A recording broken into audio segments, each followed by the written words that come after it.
Day, mate. Format of this video is going to be similar to Comic Uno and Pop Culture Philosopher. That guy.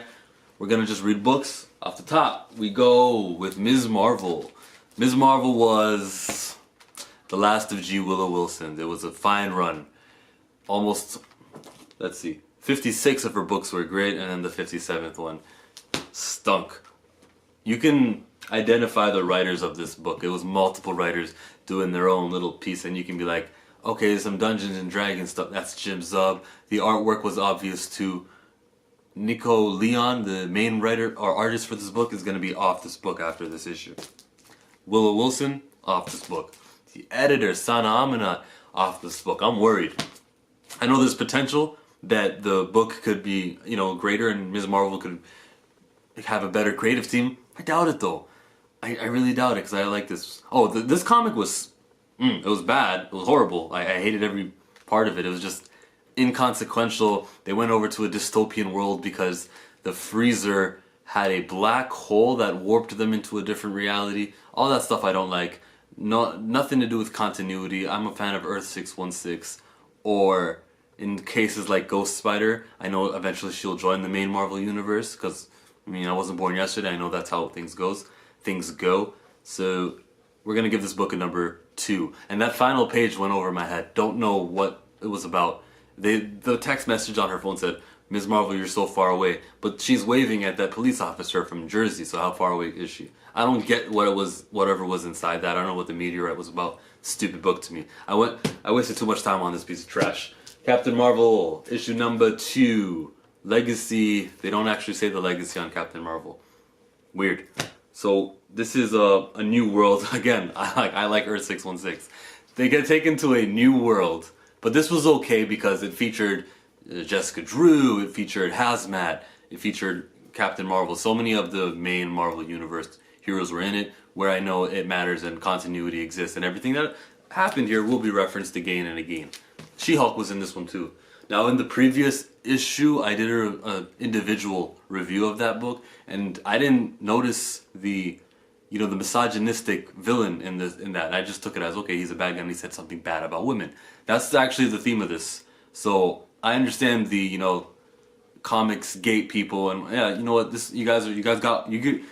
you were right and I was wrong on that one, to not realize it, because this is all about the misogynistic thing, where all the women could get through that barrier.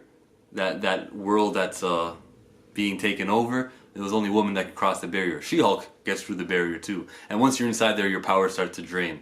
There's someone called Psalm who is in there, but like on the pictures, Psalm is probably a woman. You can tell because she's always bent over and they're hiding the breast, and the haircut's like shorter, but it's kind of different. It's gonna be a woman, and we're supposed to be surprised, and oh my god, it's a transgender woman.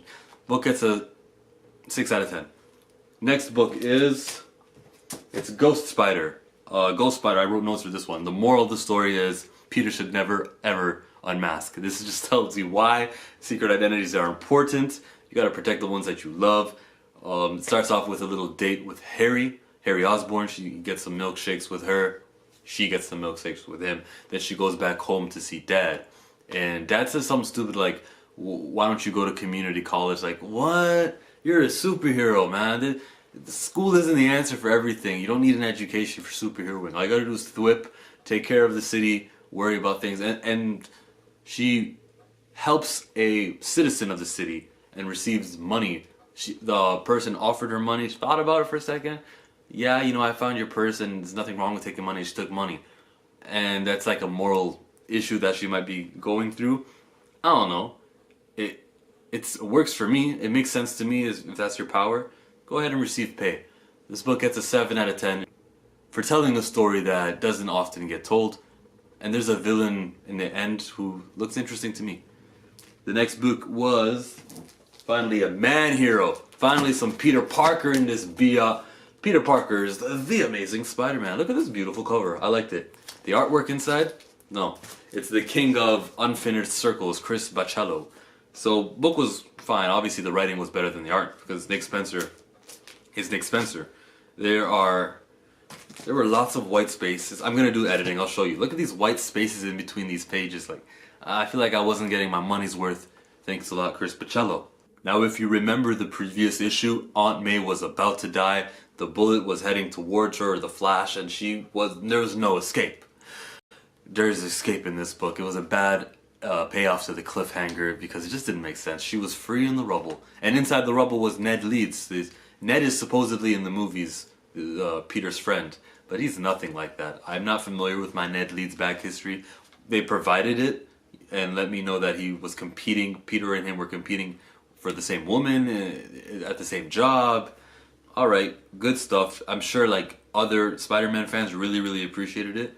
And what's really cool though is that every of the last 3 or 4 issues, everything ended with a Kraven the Hunter, like two pages or 3 pages of just backstory.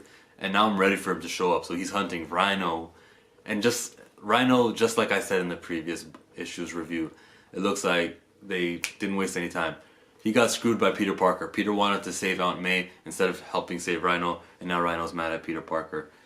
You know, villains are gonna stay villains. That's the Marvel way, man. When's the last time someone actually turned good and stayed good? Not Loki. I guess Hawkeye. Hawkeye is the last time that actually happened, and that stayed for the last 60, 70 years. Not really 60 years. It stayed for many years. Now, the planetary defense shield is something that Kraven mentions, and Arcade says, yeah, I know a guy who knows a guy. That would be Nick Spencer. This book gets an 8 out of 10, writing better than the art. Next would be Dead Man Logan. Dead Man Logan featured Hawkeye. He gives Mysterio a second chance. I was just talking about this. Cool, yeah. So he's this villain. Back in the day, if you didn't know, Hawkeye was a bad guy. And the Avengers took him in, gave him an opportunity. So of all the people to give Mysterio this shelter, it's Hawkeye. Mysterio puts a fake mask on of...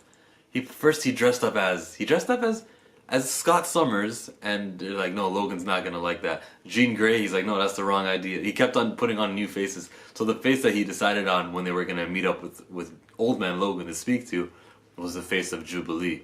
And it didn't work. They saw right through that stuff.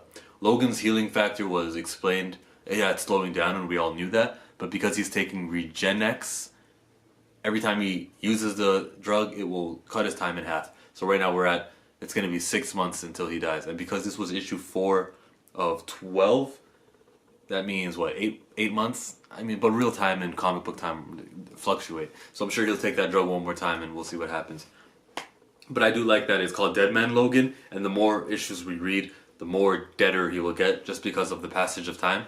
It's taken advantage of real life time and solid. I didn't like how Death of X happened, where Cyclops actually died. It was smart, actually. I shouldn't say I didn't like it. But Cyclops died in the first issue, and then the next 3 issues of the story were BS. It was all Emma Frost playing a mind trick on people, except for the cuckoos they knew. But with this one, it's like, no, every issue, he's getting closer to his death. Awesome. Dead Man Logan, though, gets a 6 out of 10. Now, Thor is the next book I read. So it starts with Odin just speaking, giving his 2 cents. With Jason Aaron, even though the title of the book is Thor or Avengers or Wolverine and the X-Men, it's like he will tell any story he wants. Goes all over the place, just like this book did. It begins with Odin, and Odin's talking to his brother, Kull. I remember from Fear itself, I gotta revisit that, especially if he's gonna be a part of this War of Realms, which this was a great prep for War of Realms. We got 2 more months to go, it says on the cover of the book. Yeah, awesome stuff, man. Good little talk with Kull. And then also Odin next fights with Thor. Like fights, they actually throw each other's hammers, and Thor gets the better of him. And Odin's really sad and saying how he's a bad dad. I don't know, man. It looks like he might die. Now Thor's brother, whose name I forget, it's not Loki, his name I forget, stops the fight and has a talk with Freya, Thor's mother, Odin's wife, about the fight. Freya is not on the same terms with Odin right now. Loki was in this book, turned the common man of Jotunheim into a frog. And the dad of Loki, Laufey, says, why did you do that? Well, he made fun of me. That means he made fun of the throne. Oh, yeah, that's right. Loki, kill the frog. No, I don't do that. Yeah, because you're a soft-ass guardian. And he kills the frog himself. That was most of the book. Ooh. Malekith talks to Loki and says that he doesn't trust Loki. So that's something we gotta look forward to, look up for during the War of the Realms. Is that all the books? And Avengers #1 is a book that I purchased. I didn't read this week. I know I'm on YouTube and I'm supposed to. I kind of have a responsibility to review stuff, but I just said for my own enjoyment, I'm gonna hold off. It's gonna be 10 issues in 10 weeks. I'll probably wait till like week 5 until I start reading these. I'll enjoy it better. Actually, I'll save this for the outro. Last book would be probably Ironheart, Riri Williams. I have a full review of this book because she is my favorite comic book character. Something I didn't mention in that review though was the Champions, who she's a team with. She said, yeah, it's getting awkward, is what she told Xavier, and that's the reason why they were not featured in this story. I like always having an explanation for why other superheroes are not involved. If these guys have a cell phone that can call up anyone at any time, and you need to provide a purpose of why Amadeus Cho wasn't helping you out with this. It's because of Viv Vision, who probably would be the member of the Champions that you would go to when you're searching for a lost friend, just because she has that Wi-Fi internet kind of thing down. She's the person that she's actually having troubles with, and didn't call the Champions. Good little thing. I give this issue a 10 out of 10. Go see my enthusiasm for it in the next video. This was, I don't know what to call this. I guess it was my weekly comic book wrap-up, whatever the hell the title says. And in the spirit of always having a different outro, I will roll up the rim and hopefully see if I win. If I win, that's a thumbs up. And if I don't win, my God, please play again. Anyone not from Canada has no idea what I did. This is a contest where I could have won a car and I didn't. My name is Chillmonger. Your name is not Chillmonger. Peace out.